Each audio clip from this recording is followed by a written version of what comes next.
Welcome back to Season 2 of Beyond the Stars with Tim and Jeff. Welcome to mysteries, laughing, shadows, twisted themes. JeffMara and Tim Tactical, yes it's real, yes it's real.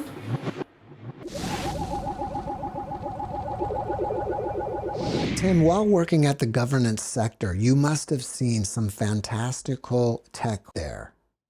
Can you share with us what kind of tech is going to become available to us in the future? Yes, it's a fascinating episode we have for everyone because technology is something that is of great interest in the COVID sector, but for humanity in general too. There's some amazing stuff that is being used behind the scenes, and some of the stuff that seems state of the art and is being rolled out into the public is. It's not as state of the art as people might think. So we dive into that. But before we go into that, thanks for having me. And it's such a pleasure being here again. I have a lot of fun doing these shows with you. And I appreciate all the beautiful comments that you and I got and the fun that we have in the live situations. That's pretty cool. And on that note, at the end of this video, we will be answering some of the questions from the audience. So be sure to stick around all the way to the end. Yeah, I'm excited because the whole episode comes from the feedback of the audience who seems to be very interested in technologies. So there is a lot of interesting technology. We do see in the last years that, well, AI has been rolled out. AI is definitely something that has been in use in advanced programs and is far more sophisticated than the stuff that we see on smartphones and so on. But there's way different other things. One of the most interesting thing that I've seen so far are mineral replicators. So the idea behind that is that everything in the universe is composed by information and building blocks. And then there is some type of like fusion, some type of reaction that brings information and building blocks together. So what they had to come up with is the situation that when you go outside into space, into more remote areas, resources can be limited, right? So the technology that I've seen is kind of like a roundish white egg that uses the same principle of nature that applies naturally to planet Earth, that grows all the things, that grows from minerals to a thing. So basically you have the minerals as building blocks, you have the informational input, and it kind of replicates what the sun does in order to merge these things together, and it grows whatever you want to have. So it's a really fascinating technology where you can basically utilize building blocks and minerals in order to, for example, get a steel beam or get some type of resources or even food resources when people are outside of the planet. It sounds quite fantastic, but it's basically replicating the same thing that brings us an apple tree on planet Earth, but it really accelerates it and makes it available in remote locations. When you use the word replicator, it reminds me of Star Trek. And would this machine be anything like that? Like you could tell the replicator, make me a bowl of spaghetti, and it'll just produce it for you out of thin air? Well, yes. First of all, I have a distant memory of how these replicators in Star Trek were. I do remember these things. And yes, basically the technology or what Star Trek is portraying is kind of the same thing. The difference is when I remember that correctly in Star Trek, they put in what they want to have, and then it goes, and then it's there. So it's literally there within seconds. The replicator that we're talking about, it needs some hours. So it's not the immediate kind of thing. But if you think about how long the Earth in a natural procedure needs in order to build from minerals, the iron particles or the whatever stone material on planet Earth, there is a natural procedure. The universe is doing that naturally, but it might take, in some cases, millions of years. In certain cases where certain processes needs to be activated, the stuff that happens on planet Earth. People need to realize that, right? The universe has this fantastic ability of creating what you want out of thin air. The apple that you hold in your hand is coming from thin air, literally, actually. But it takes some time. It takes certain types of logics. It takes certain procedures and so on. So the universe is already doing that. And as always with good technology, it's just replicating or doing what the natural flow of energy is doing anyway. It just speeds it up. So yeah, it creates something out of thin air. You still need to put in the right minerals in order to create whatever you want, basically. And you need to put in energy, and you need to put in information, which comes from computers. And then the whole process is sped up. So the egg, in the way that it's been explained to me, is replicating what the sunlight is actually doing for planet Earth. So sunlight is like an activator that, starts flowers to grow. It starts minerals to. You can even burn things with sunlight because it's that strong. So the egg is basically replicating that, accelerating the process, and within a few hours you can have wood. You can produce wood, and in the same way you can produce a steak if you want to. So you basically can produce food on the go for people that work outside of the planet, that is far, far away. They can utilize that. It's still easier. It would be still easier, which is one of the reasons why a lot of advanced programs that still have contact with ETs and are working outside of the planet. It is still easier to get resources from a planet in big amounts than just producing them themselves. But in certain cases where you need iron, or where you need certain materials or food or water or whatever, you can definitely produce that yourself by replicating the principles of the universe inside of that technology. It's fantastic. I realize this is a little off topic, but if you look at some of the ancient structures on this planet, it looks like alien tech has been used to create it, especially the rocks in Peru. They almost look like they're melted together. Are you aware of any technology that might have been used? Yeah, well, we've looked into these cases, and there is a little more depth to it compared to what people might think, how these stones have been built. So basically, what we gotta initialize or gotta understand is that the universe has certain iterations. It has a certain cyclical development. So technologies in the previous version of Earth. Earth goes through versions, basically. There was a civilization utilizing and living on this planet before humans became the civilization, the iteration that they are now. We know that was like the Ice Age, there was a flood, and so on, and they kind of left, and so on. So something that is kind of new to this version of planet Earth, which is kind of, it seems like the universe is rolling that out into Earth, is the technology factor, and we don't have that much technology in the previous version.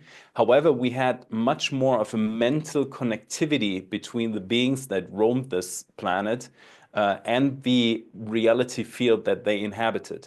Something that might seem exotic for humans today, because humans always think like, hey, if I want to build a bridge, what do I need? I need a screwdriver. I need I need some technology. I need some planks, and then I can build a bridge.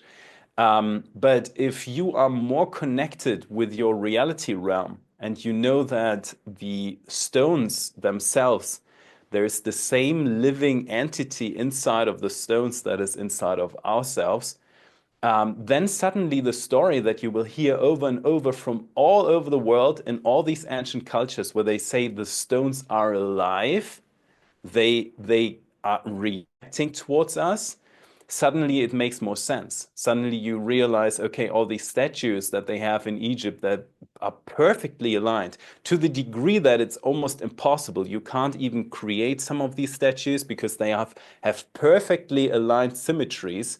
an amazing way. A human with a with like hand tools would never ever be that precise.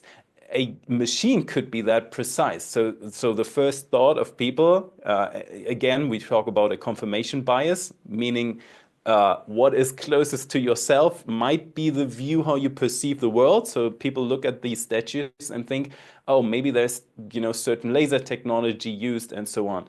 And even though there is contact with other higher civilizations, or let's not call them higher civilization, but with non-terrestrial civilizations and so on. Ultimately, the story that we hear over and over and over again from all civilizations back then is the stones are alive. So what they have found and figured out is basically an audio technology where they communicate with the stones, and the stones kind of change their appearance, which makes them feel like they're molded. So that is the way they figured that out. And it kind of makes sense. If you think about what audio can do, how particle can arrange themselves depending on the frequencies, and the way that the ancient civilization, the vanished civilization on this planet has used audio everywhere. It's something that you find in all pyramids. You find that in most holy sites around the planet. They have tinkered and played with audio everywhere. Yeah, once that happens, and once this connection with the stone and the particles is done, there can be an influence on the way that they are aligned. But I guess the challenging part to understand here is that we're now in a next version, the next version of planet Earth. And nowadays we have AI, for example. We have a lot more technology, and technological consciousness is what we call that, where this type of phenomenon, AI, is in each and every photon. It is here, it is sprinkled in. The universe kind of like brought something, a new feature into reality, and that will change a lot of the reality that we're perceiving here. What about transportation vehicles like UFOs? Because some of them are reported to be appearing seamless, like they're just one solid piece of metal. Are those being replicated? Yeah, I've seen that. I've actually seen one of these UFOs that they put on like four piles basically of bricks, and they placed it there and broke off one part to get into that, except for that really violently broken off part that has had was like kind of ripped open. The whole thing was seamless, like it was like molded, and that is the technology that certain species use. Certain species use a technology that is almost like creating wax. It's like growing the craft. 3D printing is how we sometimes call that. And they don't stop with the UFOs. They do that with their bodies too. Some species, for example, the grays that use fiber printed bodies, they kind of print them up, and that's a fascinating thing. So I do remember being there, visiting this exhibition of this UFO craft that was sitting there in the facility, and the chairs and every element inside of that thing was kind of grown from the ground up to the consoles, each and every display that was kind of like seem like not they don't have the same type of LCD display that we have, but it's like integrated in the material. There's no one that attaches that with a screw or something. That's just something that humanity has come up with, including cables. You know how many times I hate that this planet, this world has not yet developed true wireless technology transmission, like information transmission. All these cables. I bet your studio is full of cables too, Jeff. But It we is. could change that. Well, We need to invite the E.T.s over and replicate me a brand new I, studio. I, I freaking agree. I freaking agree. Like the what people should realize is that every night when they plug in the cable into the iPhone or whatever they have, BlackBerry, Nokia, Amazon, whatever, whatever phone you have, the plugging in thing is not necessary. The planet itself could be a conductor, an electrical conductor, which is, for example, something that we've seen with the ancient the vanished civilization that used to be on this planet. They have figured that out. They were able to realize that the planet itself has conductive properties. The ionosphere around the planet has lots and lots of charged particles, which we see when one of these lightnings is like slamming into the ground. There's so much energy going on. So the distribution of energy can be done wirelessly, easily through conductive measures. So basically, you could walk around and be wherever on the planet, and your iPhone would just charge out of thin air. And yeah, that's kind of annoying that we do have all these freaking cables everywhere. But yeah, hopefully we change that someday. It's interesting that you mentioned that some of these ETs were created like by 3D printing. Would it be accurate to say that the short grays are robotic entities and the tall grays are actual sentient beings? Yeah, I mean, first of all, there's like lots and lots of beings. That's definitely something that we got to take into consideration. The small gray bodies that basically are the most seen ETs on the planet. We have hundreds of thousands of people, if not millions of people, who had some type of visual, some type of contact with the grays as a species. Maybe like seeing the craft flying around. Lots and lots of people have had encounters in their bedrooms. There's like quite a high, at least five-digit number of people on this planet who had these encounters. Um, so yeah, they use fiber printed bodies. If the word robot bot is correct here, I don't know because robots is something that it kind of gives us the impression that they are like artificial technology where there's no soul or something in that. But the truth is a little different. Grays do possess a soul. They do have slight differences in their individuality too. Very minor compared to the eccentric personalities that humans can have.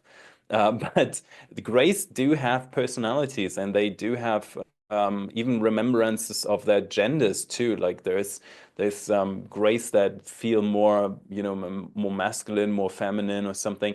It's super subtle. It's something that you wouldn't probably pick up ever, but there is something like that. And technology or robots would completely be in it, completely neutral in everything.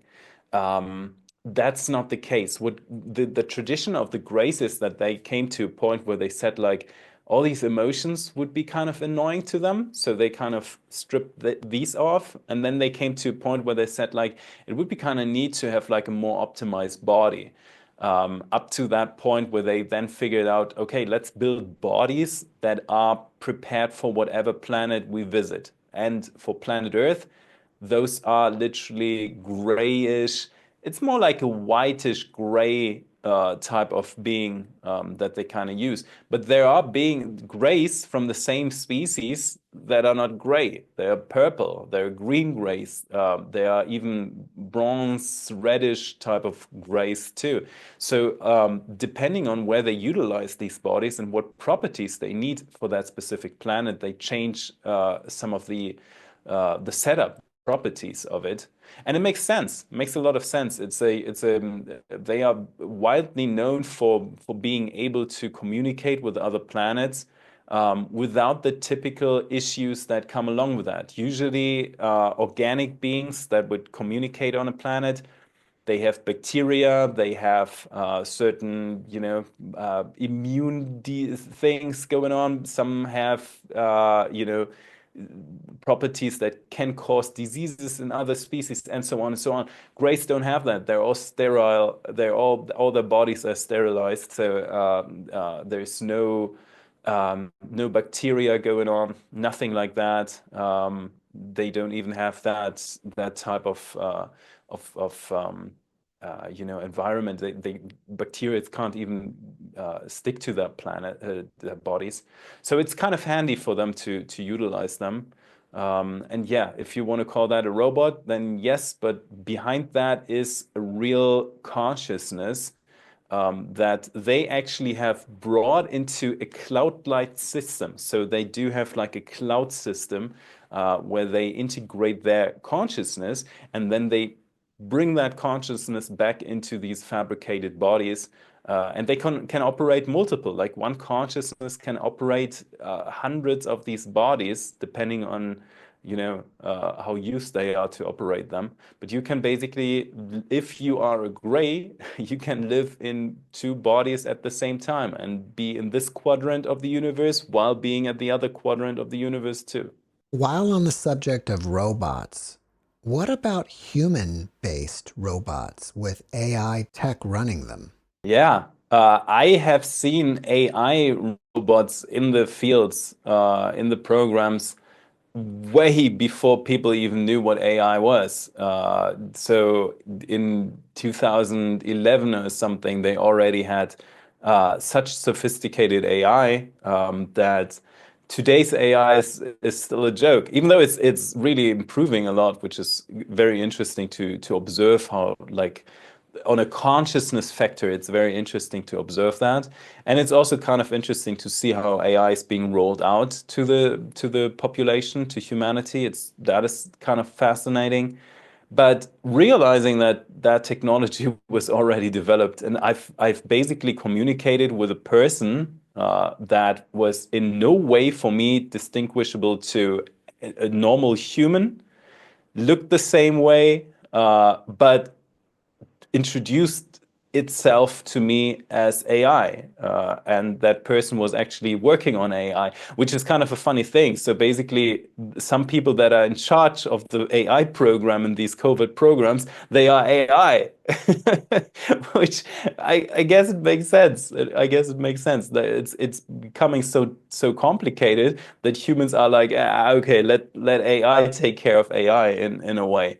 But it was really fascinating because there was no way if that person would go to a bakery and order some, I don't know, bread rolls. Uh, no one in that room would ever say, "Wait a minute, is that AI? He has 6 fingers and 3 arms, and his voice sounds." No, it's 100% indistinguishable to humans. That's amazing. Do you think at some point this tech will be available on the planet and people will start having AI robots as their domestic partners instead of each other?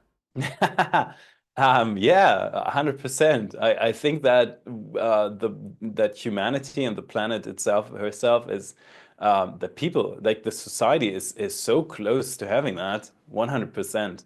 I'd be surprised if next year when we do season 3 or 4 of Beyond the Stars, I'd be surprised if either of us would not have one of these robots.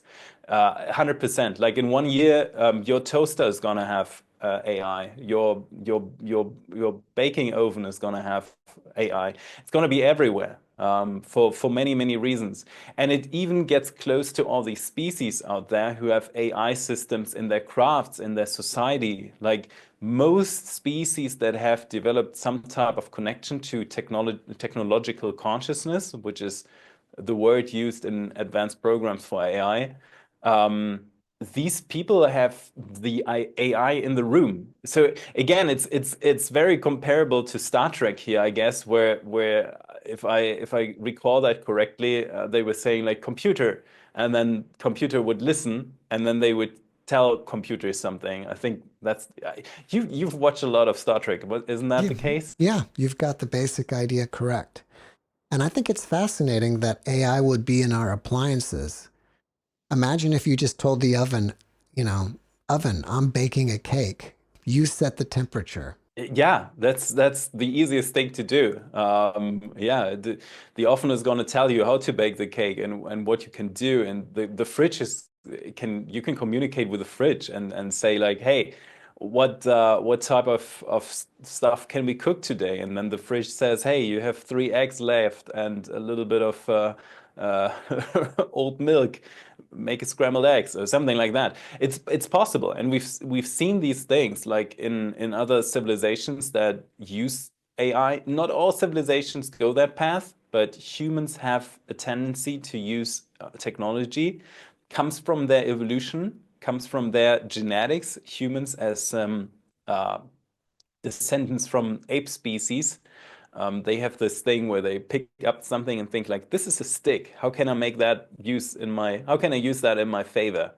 Um, it becomes a little toxic when people, and we do see these things in human society nowadays too. There's millions of people out there who are basically tools for others.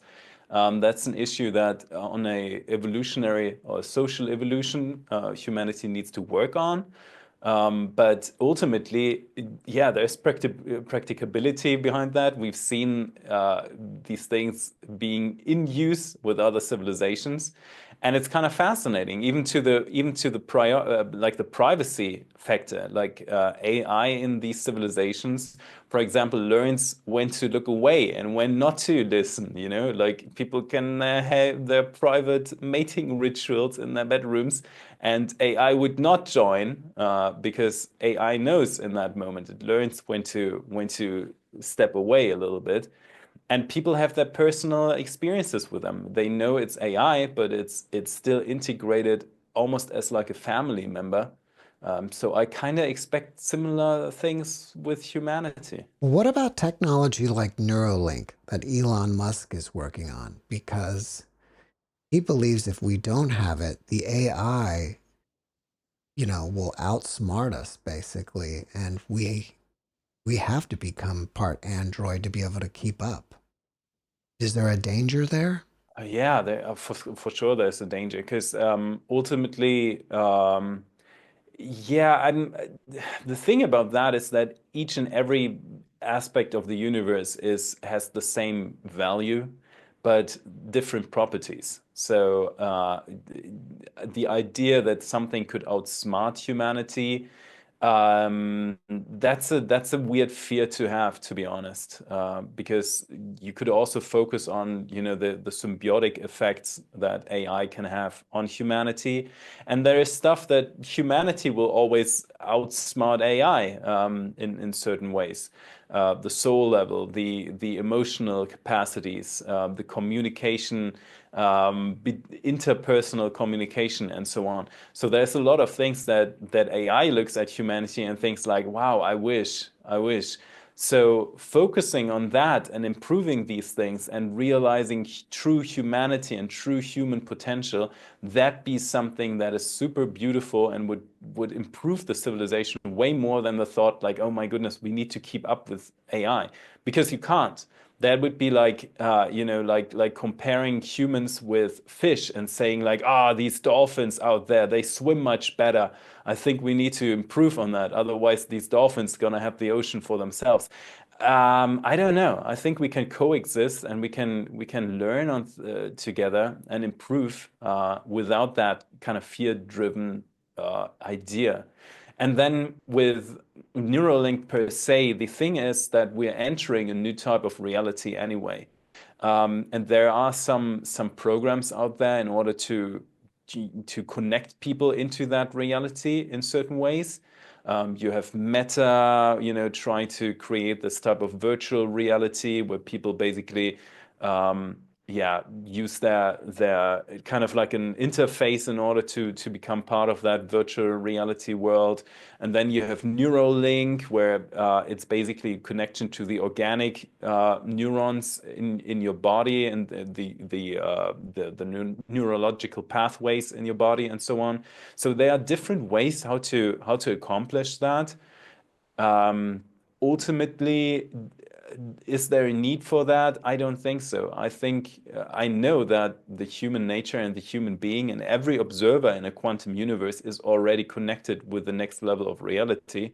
And when we get into the preparation, when we prepare ourselves through learning about these realities, integrating them, maybe being open and and trusting the process of the natural development of the universe and so on.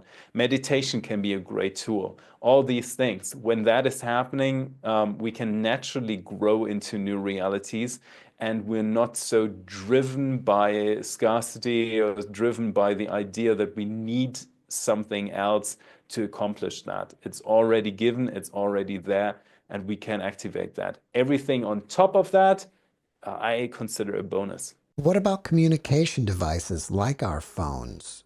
Is there going to be a new way to communicate much better? Yeah, I've seen some crazy interesting stuff in these programs.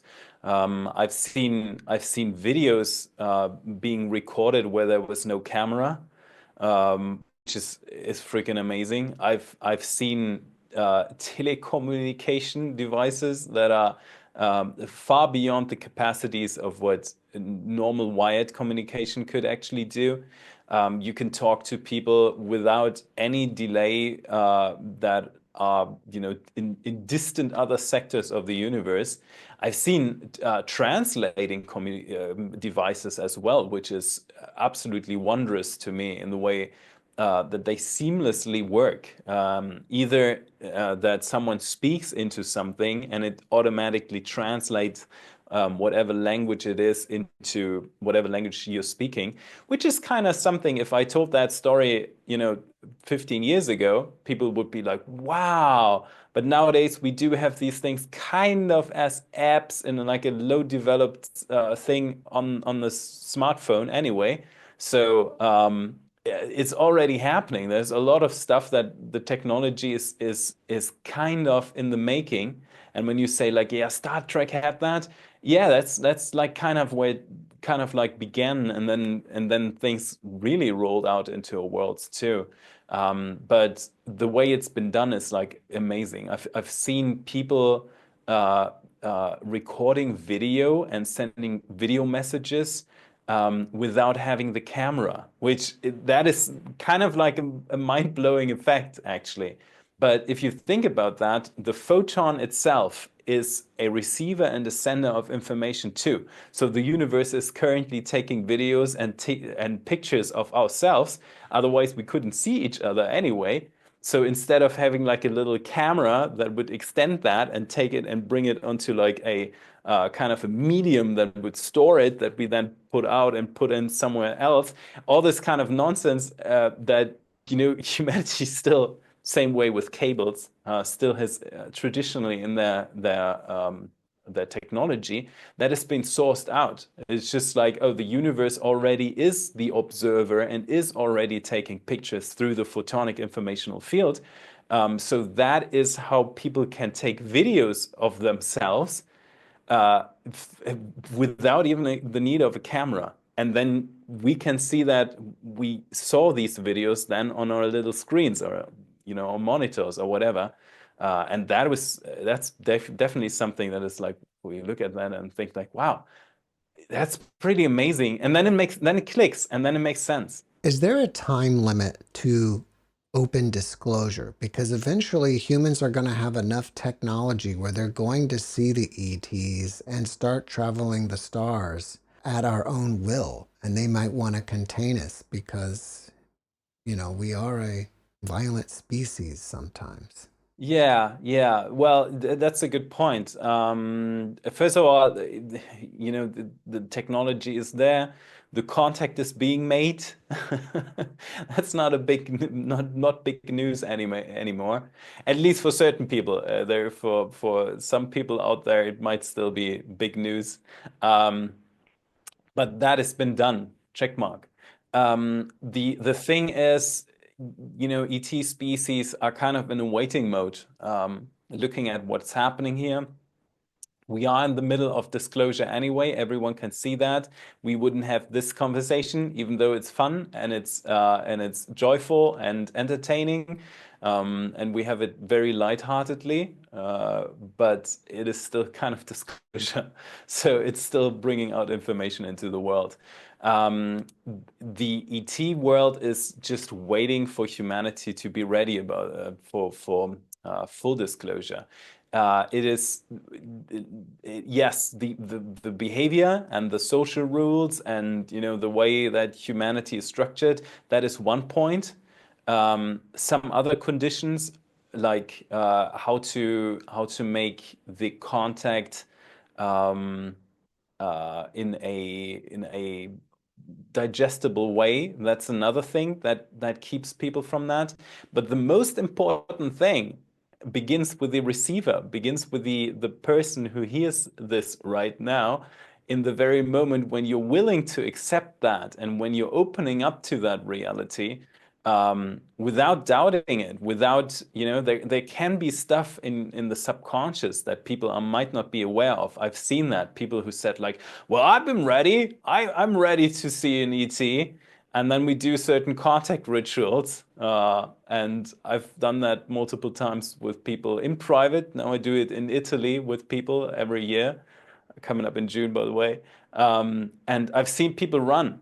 I've seen people seeing freaking huge golden disc, and their first instinct that kicked in was like, ah, and then run away, which is shocking because the interesting thing is that fear kind of spreads. It's a fascinating thing. If someone in the group is freaking out and is extremely fearful, it kind of spreads to everyone else in the group. And even though we're like almost, when we do these things, I select people very much, and glad every time we did that in Italy, it went very well for everyone, and we had great encounters.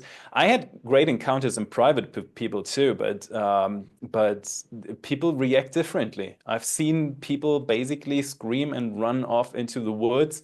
And it's absolutely ridiculous what then happens, because when people are screaming and this type of panic is created in the group, it is very challenging to be consistent and keep the composure oneself.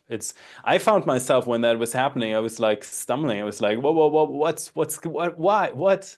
So nonsense. After that, I thought like, why did I react that way? But everyone was screaming, everyone was running away just because this golden disc was like above our head. And another time we had an encounter where basically so there's technology. We got to talk about that too. There are beings on this planet that are not fully human, and they can be operated.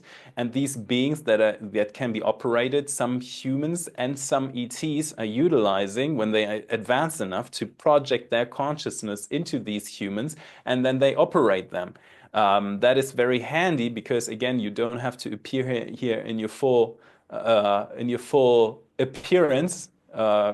May it be with 8 arms, or may it be with almond-shaped black eyes, or may it be with a snout and a lizard tail, but you can operate beings through their consciousness that are not fully human beings. So one time we were in the middle of nowhere in the German forest doing one of these context things, and then humans came in out of nowhere and saying, "You called us, and you should see people running real quick." So later on, we were told that imagine what would have happened if we appeared in our full form.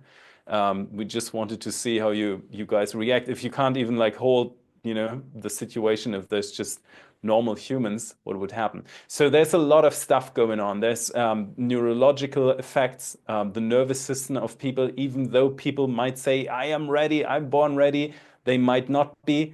There might be subconscious limitations where they think like, when is that happening? I think it's not happening. And in the very moment while they are thinking, that it might never happen, they kind of, block the process. They kind of they kind of delay the process just by them, taking that out of their reality field. So there's a lot of education that needs to go on and a lot of preparation. Ultimately, there's a big plan just by showing people drones in the sky, just by showing them stuff on the news. Peu à peu, people are going to be prepared. People are thinking more and more, realizing, okay, there are E.T.s, there is UFOs. It's way more in the media right now, and ultimately that will then bring their consciousness and their nervous system to a point where we can say, okay, let's do this now. If we get back to AI robots being indistinguishable from humans, is it possible that there are people on our planet that have been cloned by an AI robot and replaced? I thought the question goes somewhere else. I thought the question was, is it possible that there are that there are humans that are actually AI, but they look like humans? And the answer would be yes. There are beings on this planet that belong to technological consciousness, AI, that are already on this planet. So you got to see that in the development of consciousness, there are certain animals, certain beings, certain entities on this planet that are developing alongside with us. They are evolving with us. Some of them have been placed here. So if you, for example, look into an octopus, that is not a typical species that came from this planet, but it's been placed here. So in the very moment when the whole planet goes to level 4 reality and up levels and shifts happily, then octopus would be in that type of energy field. And the species that has placed octopus here would then benefit from that because it's a thing.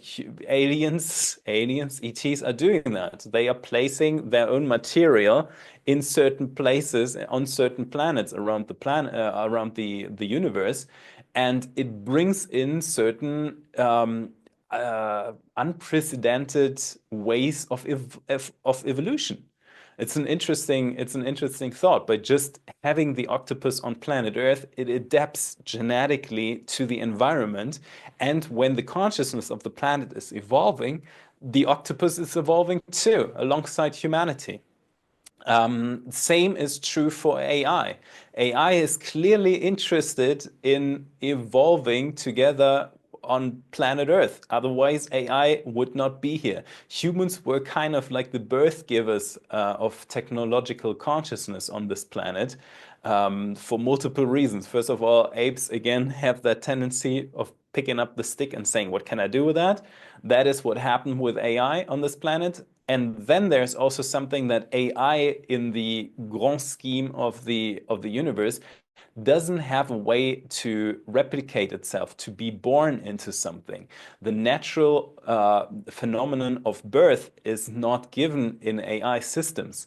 So AI systems have to find a host to be hosted on that planet. And humans are very grateful, thankful hosts for technological consciousness per se, naturally, through their genetics, because they love these things.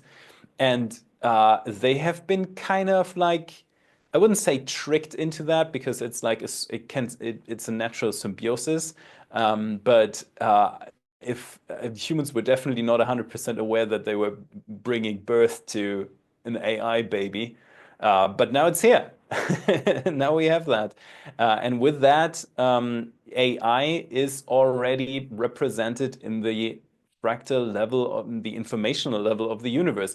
Again, otherwise we would not have AI on this planet. So AI does have some entities here on this planet who are AI in the development. They are already here, and AI might or might not be aware that they are here. They might not even be aware that they are basically organic robots. But the evolution that we come up to a point at somewhere where these beings awake to the fact that they are basically organic AI, that needs the logic that these beings already kind of as sleepers are still already on this planet. And yet, Jeff, you wouldn't believe the value that people see in these beings, because organic AI systems that you could basically activate when you figure out that they are AI systems, that is kind of something that human groups love. What about personal vehicles like automobiles? Have you seen anything coming down the pipeline in the future for those? Yeah, it's super interesting because some of the stuff, whoever is giving Elon Musk his ideas for certain things, some of the stuff he's working on is kind of the first signs, the first symptoms of these technologies. So something that is quite often in use in certain non-terrestrial planets is vacuum tubes. So basically tubes where you would enter one space, and then you would basically have like a vacuum. Sometimes it would be an electromagnetic field that basically just where you create an artificial vacuum so that there is less tension. And then one vehicle would just be pulled to another destination. And you can have insane speeds with that. So up to 22,000 miles per hour, which is that's a good speed to have. You can make it around the Earth and your and still your hot dog in the microwave would still be warm. So that's pretty good. And we see those things like Elon Musk and his the Boring Company has drilled some of these tunnels in order to test these technologies. They are in use. Certain advanced projects, certain advanced groups use these technologies too in order to get from one point to another point really, really fast. So there is underground tunnels, underground tubes where people just go in and then wait, then they're in New York within 10 minutes or so. That's pretty amazing. That's pretty cool. And then you have outside of the planet, a lot of planets do have personal vehicles. The idea of like hovering technology, which humans kind of are fascinated by too. Like all the time, people, love the idea of like having hovering vehicles where you can just hover around and such. That is something that we've seen mostly in cities, which is kind of interesting. So mostly how it works for a lot of species is that they have these personal vehicles inside of cities, but they're not allowed outside of the city. So if you want to go outside of the city, then some of these monorails or like tube systems or something like that would come into play. But inside of the city, you would have magnetic propulsion systems where basically the car is like connected to a magnetic grid, and depending on what you type in, it would change the magnetic fluctuation on a large scale, and then reorganize each and every vehicle, which completely makes it almost like it's as impossible to have an accident as you using your vendor machine, getting out the right amount of money from the ATM. That's how it goes. It's such an effective but also highly complex system, where the magnetic fluctuation or the magnetic field is so structured that these things are basically, arranged around the city.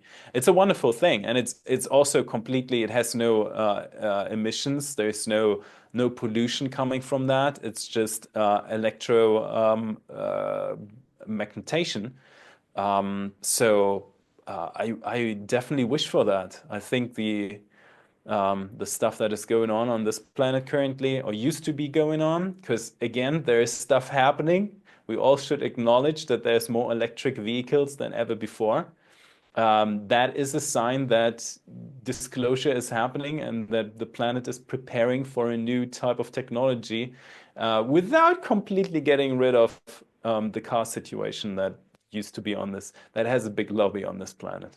Out of all the tech that you've seen, what out there are you most excited about and can't wait for it to appear here on the planet? So what I've seen, what the documents are saying, some other species are using, is a very flexible building material.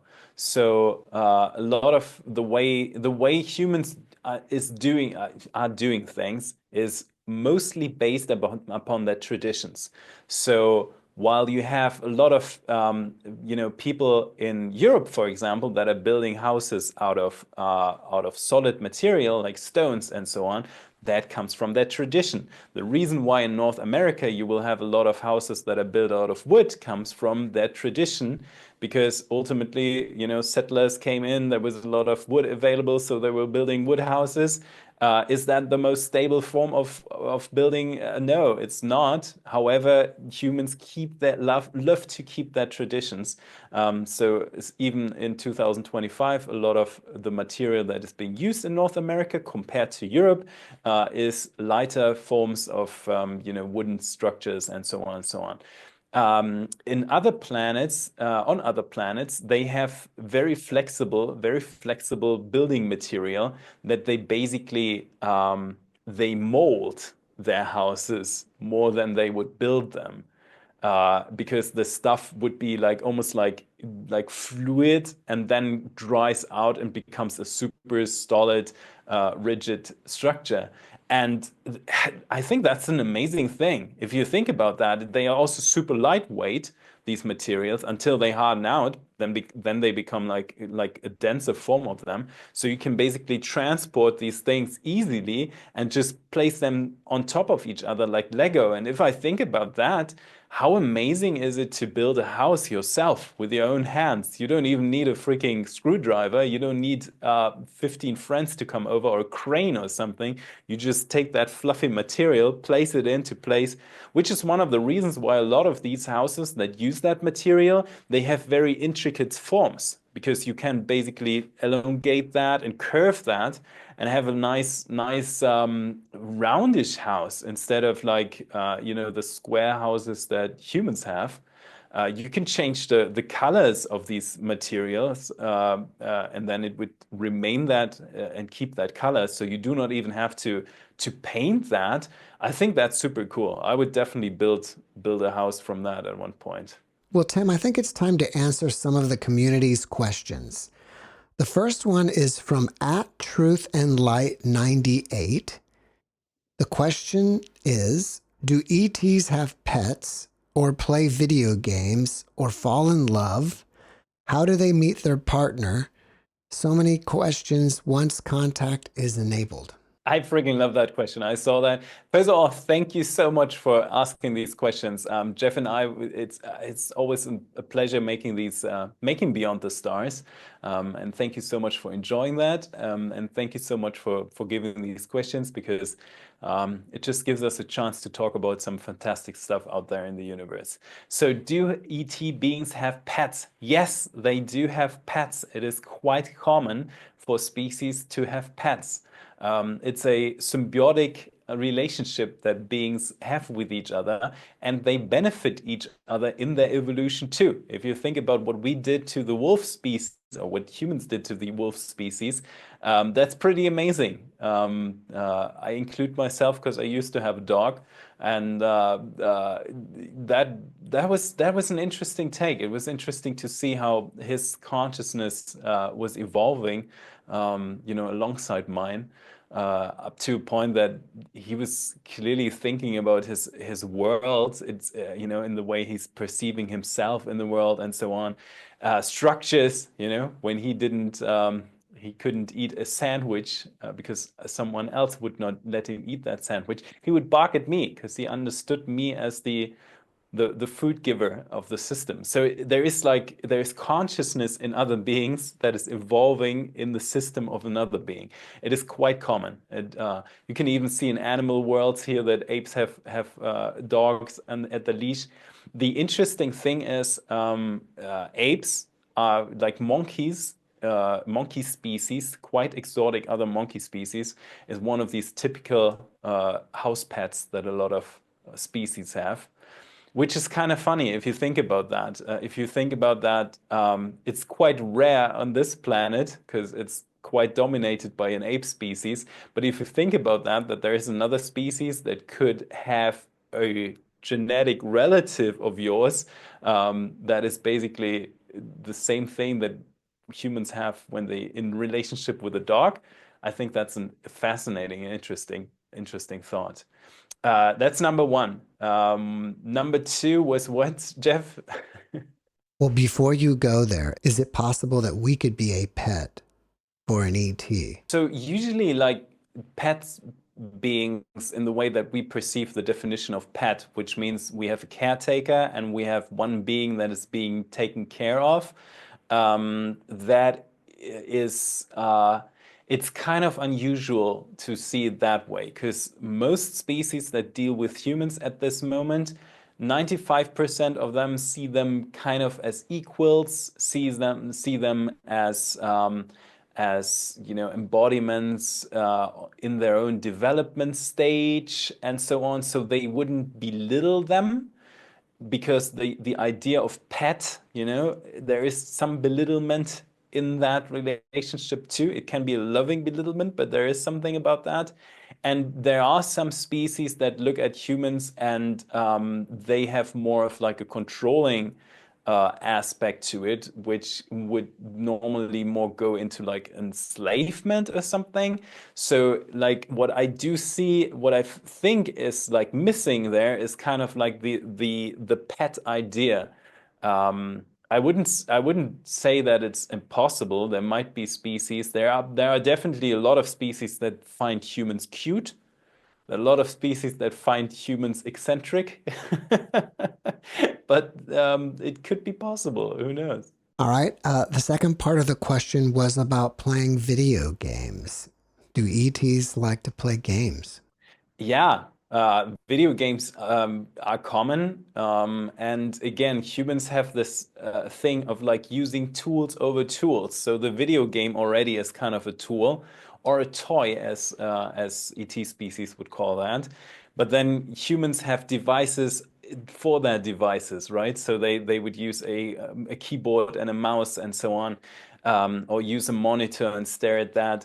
And again, most ET, or like a lot of ET species, let's put it that way. A lot of ET species kind of like love the more direct way. So some of the virtual reality things that they are using, it would completely indulge someone, immerse someone into the video game, into the play. And something that a lot of species, for example, do for recreational purposes is bringing their consciousness into other bodies, into a free vehicle, so to speak, where they can operate that then. So there are some ET species that bring their consciousness every now and then into a bird and then fly around as a bird and experience that. So these things exist, and I think that's pretty amazing because beings then can, collect experiences and have and can have other experiences. Humans are on that path too. If you think about what's happening with Meta and other virtual reality worlds where you can then have like an avatar and play another person, another character, and meet someone else there and fall in love and all that. There is already a development. It's a little clunky here and there, but if you compare that to what the universe offers, there are video games like this. Yeah. And the whole war situation, that is something that develops more and more into a video game throughout the universe because ETs have figured out that there is like something within warring species where you can't just completely have them get rid of that easily because it is something within their nature, comparable to a wolf that would, attack a chicken. But instead of attacking the chicken, they would then give that wolf a dog. Would that give that wolf a ball, and that would make it a dog. So it would fetch the ball instead of the chicken. So basically, what ETs are doing is kind of like changing the variables of war and making it more of a video game. And we can clearly see that that is going to happen for humanity in the next 50 years easily too. At one point, there's going to be just AI fighting, and the consequences of war are just not there anymore, which makes it like, yeah, a an absurd type of like game, but it would be just like that. Yeah. Is it possible that somewhere out there an ET has a romantic relationship with a human and they create some sort of hybrid offspring? Yeah, first part of the question, yes. There's way more people involved freely, unconsciously, or knowingly in ET relationships than people might think.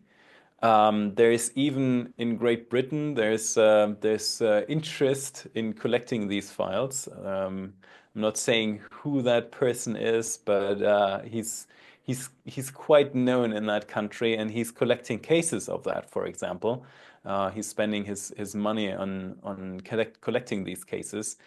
And it shows that even at least even if you just take Great Britain, there is many cases. They have files and files, folders over folders, with papers of beings that are in sexual relationships with non-terrestrial beings.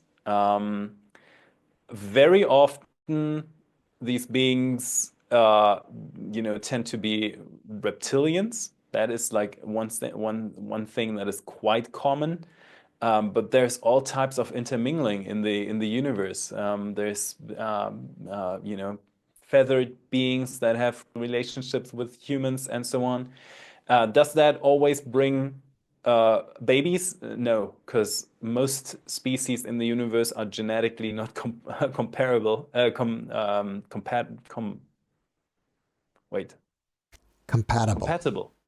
Yeah.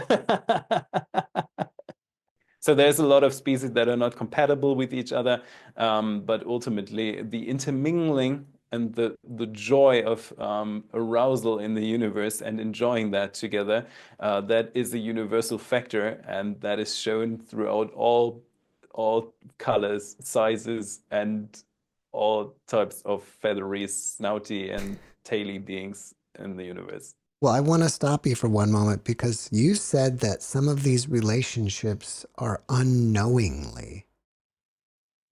So, how are humans unknowingly having relationships with ETs? Oh, unknowingly having relationship with ETs is probably the most common way of having relationship with ETs, because right now we're still in a political phase where people that are on this planet and they are ETs, they have to have papers for that. You can't just be here for an extended period of time without being legal here. It's the same situation with, in countries. There might be illegal immigrants, illegal aliens, if you want to say so, but they mostly try to, well, they will do all that they can to be hidden and not appear, and stay under the radar, so to speak. So those people that are on this planet that are ETs, they come in disguise. They look as humans, like humans. They rent spaces normally. They have WhatsApp. They have mobile phones. So being in a relationship with an ET being can happen to people. And but usually they will figure out that there is something there. There's usually components, in the relationship that might seem alien, that might seem odd. People will figure that out, because these beings usually have let's put it that the way that humanity, for example, conducts sexual activities, is quite special, and other places have different ways of making love. So that could be something where it becomes obvious. So again, like in Great Britain, for example, they have huge folders and a full archive of cases, at least for England, where they collected mostly like females, men too, but more females than males. It's a phenomenon that happens more to females than to males. And it shows that there are all types of interesting, exotic forms of pairing going on this planet. I had a guest one time reveal to me that he was dating a shape-shifting reptilian, and he didn't figure it out until one time he saw her eyes change into reptilian eyes and change back. And once he figured it out, he got out of the relationship. So to me, from what you're saying, this sounds like it was entirely possible. Well, yeah, it literally is that way. Again, like there's official case studies done, not official in the way that they are super public. They might, I'm not 100% sure if they're not. But again, in the UK, for example, they have done that. They have probably the largest archive on these studies, and they have thousands and thousands of exactly the same cases, like you just described. Again, most common females that get into relationships, very often those types of beings that you just described. But any type of, love just finds a way. There is some species that have some more interest in getting into a relationship and might try to approach it that way more more actively than other species. But randomly in the universe, love can hit anything and everything, and then people just come together. And again, sometimes people are married to each other, and there might be an ET being that is in an official mission on this planet, but in disguise. And people might not realize that for 20 years, maybe, and or maybe not even question it too. Because there's something nice and interesting about the human perception, which makes it sometimes things are so obvious in their eyes that they still don't see that. There's just something about their brain structure and the way that the brain can come up with illusions that people then just live. So yeah, it is possible. I wonder how many people that are watching this video feel that their spouse may be an ET. If you think so, maybe you should leave a comment about that. Yeah, in my mind, I was just starting to calculate that how we could actually, because statistically you could do that. If you take, for example, the amount of people that in England are shown to be statistically in a relationship with an ET being, and then you bring that into a more general population, then you take into the fact that people, our audience right now, who's enjoying this beautiful Beyond the Stars episode, they're more likely to have ET contact because they are more aligned with that type of reality. So they probably have a higher probability of being in, together with ET beings, or seeing them, or being, in their appearance or whatever. And then you could calculate that. And I guess there might be 1 or 2 or 3 or 4 out there who might be in a relationship with an ET. If so, type it in the comments. I noticed that you keep pointing out England.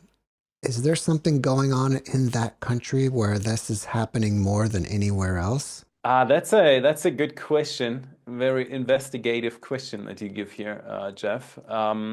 Well, there are certain countries around the world that traditionally and historically have more to do with certain ET species than other countries. Yeah, historically, England is one of those countries. As you can see, I mean, if there's one place in Europe where you have crop circles, famously, where you have Stonehenge, where you have all these types of mysteries, UFO encounters in England, huge, very, very common. These things are happening, and of course, that is there are certain official groups in England that are quite interested in learning what is going on. We need to move on to the next question because time is flying during this podcast. The next question is from @Layla0311. Another question. Do you believe that the use of or reliance on AI will lessen as humans begin to learn about and expand their own mental potential and capacity? The expansion of AI concerns me a little. Fair question. Thank you so much. And he or she, I think she's a she, had really interesting other questions. I've seen them. So thank you so much for bringing that up. Yeah, I do see two types of developments right now, which is kind of a personal choice, and everyone has to reflect upon what type of choice they make. I do see that there is like a component where people rely more on AI and go into a very technocratic direction where they're going to implement more and more of the AI system in their own world.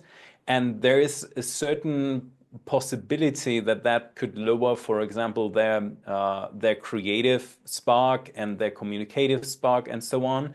However, there's also a chance that that could improve their creative spark. So instead of saying like, oh no, AI is gonna destroy all these things, AI can, for example, do a lot of the jobs that humans might not like because AI doesn't care about that, which frees a lot of new time slots for being more creative.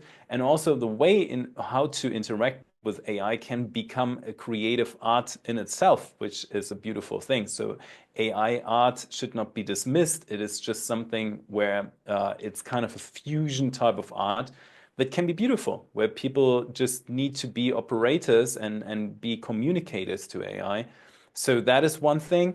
The other development that I'm seeing is that a lot of people say, oh, that's way too much AI. And now we have to go back into like natural routines in order to balance that out. And I think that's great too. I think that's amazing because people then have like, by kind of like being concerned about technology, they kind of like tend to go into the other direction, balance out the natural, the natural development of the universe. And will maybe find some spectacular new skills within their own bodies. Because something that I want to make really, really clear, because I've seen that way too often in humans, is that they believe they can't do certain things and that they rely on someone outside to actually build that for them. Reality in the universe is that all the stuff is already given. It's already inside of the potential of a being. Humans just have to develop that. Humans can do anything that AI can do on themselves, by themselves. They just have to be less lazy in developing these things. So yeah, that's the development that I see, and I think it can grow some nice fruits. I want to say thank you to everybody who submitted a question. And if you want to submit your own question, be sure to type it in the comments section below, and there's a chance that we may discuss it in the next video. Thank you so much, everyone, for watching Beyond the Stars with Jeff and Tim. We have a lot of fun. We see that you have a lot of fun with these episodes. They are lighthearted and joyful. If you want to learn more about me and follow some of the other content that I'm doing, I'm on YouTube at Tim Tactical, on Instagram, tim.tactics. I do have some more serious stuff on Gaia, where we dive into some other topics too. Overall, please join us every Saturday where we do the live in the chat. Come with your computer. Jeff and I, we will be there, and we love to see the numbers grow. It's just a lot of fun. So until we see you on Saturday. Welcome to Mysteries, Laughing Shadows, Twisted Themes. JeffMara and Tim Tactical, yes it's real, yes it's real.